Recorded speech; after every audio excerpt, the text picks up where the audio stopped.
Assalamualaikum warahmatullahi wabarakatuh. Laporan praktikum transpirasi dengan metode pembungkusan daun menggunakan plastik bening. Lulu Nurul Wahida 2402025, dosen pengampu Cik Salimiati MPD PhD Fisiologi Tumbuhan, Institut Teknologi Perkebunan Pelalawan Indonesia. Transpirasi merupakan proses hilangnya air dari permukaan tumbuhan, terutama melalui stomata pada daun. Proses ini penting karena membantu pengangkutan air dan nutrisi dari akar ke daun, menjaga suhu tubuh tanaman, serta mempertahankan tekanan turgor sel. Salah satu cara sederhana untuk mengamati transpirasi adalah dengan membungkus daun menggunakan plastik bening, sehingga uap air yang dikeluarkan dari stomata akan mengembung di permukaan plastik. Metode ini memungkinkan pengamatan langsung terhadap laju transpirasi dan memberikan gambar tentang seberapa besar air yang dilepaskan oleh daun dalam kondisi tertentu. Pada praktikum kali ini memiliki tujuan mengamati proses transpirasi pada tumbuhan secara sederhana, mengidentifikasi faktor-faktor yang mempengaruhi laju transpirasi, menjelaskan mekanisme kehilangan air melalui stomata.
Ini kan yang kecil.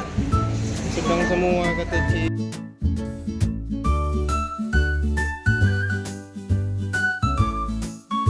Berdasarkan tabel, daun yang dibungkus plastik kecil menunjukkan kondensasi air lebih cepat dan lebih banyak dibandingkan plastik besar. Pada menit ke-10, plastik kecil sudah menghasilkan uap air sedangkan plastik besar masih sedikit. Hal ini karena ruangan yang lebih sempit membuat uap air cepat terkumpul sehingga kondensasi lebih jelas terlihat. Seiring waktu, jumlah uap air kepada keduanya perlakuan meningkat.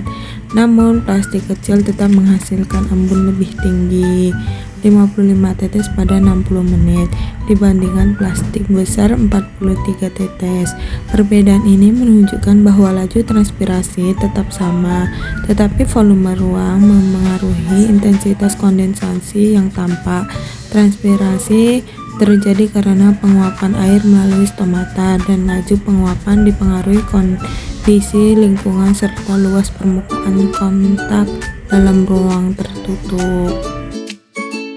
Transpirasi merupakan proses penting pada tumbuhan untuk mengatur keseimbangan air, transpirasi, nutrisi, dan suhu daun. Dalam ruangan tertutup seperti plastik, uap air yang keluar dari stomata akan terperangkap dan berubah menjadi titik embun, sehingga dapat diamati secara langsung. Jumlah embun yang terkumpul tidak hanya dipengaruhi oleh laju transpirasi daun, tetapi juga oleh ukuran ruang penampungan, karena ruang yang lebih kecil membuat konsentrasi uap air lebih cepat mencapai titik jenuh dan mengembung.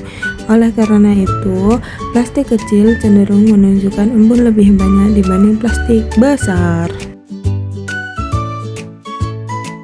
Berdasarkan hasil pengamatan, dapat disimpulkan bahwa daun yang dibungkus plastik kecil menghasilkan kondensasi uap air lebih banyak dibandingkan plastik besar pada setiap interval waktu. Hal ini menunjukkan bahwa ruang yang lebih sempit mempercepat pembentukan uap air, sehingga embun lebih mudah dibentuk dan terlihat jelas meskipun laju transpirasi daun pada dasarnya sama. Perbedaan volume ruang plastik mempengaruhi jumlah embun